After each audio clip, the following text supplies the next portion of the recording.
Boy, and welcome to this business bulletin. On such a Friday, we start with Marty's budget cut proposals where delivery of key public services could suffer as government proposes budget cuts on several critical sectors to avert the possibility of higher budget deficit if the finance bill is rejected. Treasury has proposed a total budget cut of 200 billion shillings out of its ambitious 3.9 trillion shilling budget. KTN's Sedana gives a breakdown of the key areas that are likely to see the budget cuts. Among critical areas that will take major hits include JSAs, whose budget has been cut by more than half.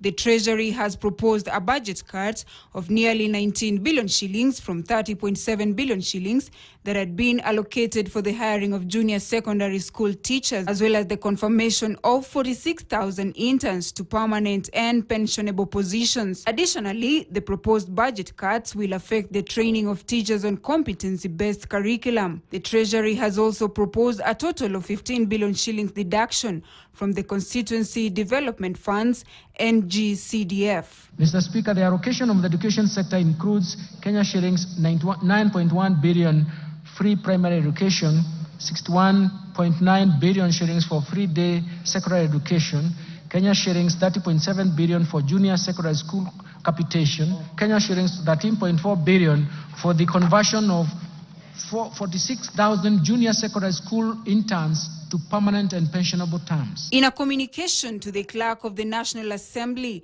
the National Treasury has proposed budget cuts in the case the revenue-raising measures as contained in the Finance Bill 2024-2025 are not approved. The budget estimates for the financial year 2024-2025 had projected a total allocation of 656 billion shillings to the education sector, with a bigger chunk of 358 billion shillings, which is more than half of the allocation, going to the Teachers Service Commission.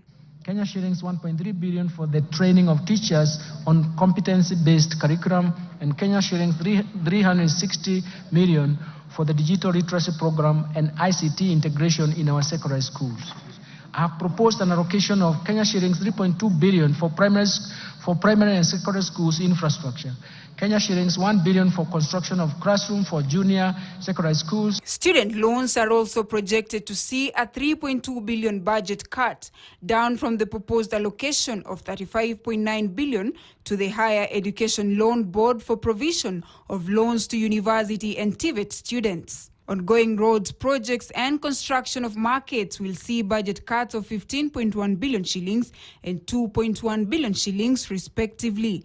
On pending bills, 5 billion will be deducted if finance bill fails to get approval. Other key areas that might see budget cuts are under the Department of Medical Services, where Managed Equipment Service will see a 1 billion budget cut and a 3.7 billion budget cut for the provision for medical interns. The fertilizer subsidy program, which is at the heart of Kenya Kwanza's bottom-up economic transformation agenda, will see a 5 billion budget cut, down from the allocated 10 billion shillings. The State Department for Energy will also see a budget cut of 21.7 billion shillings, as the last-mile connectivity per constituency might be cancelled.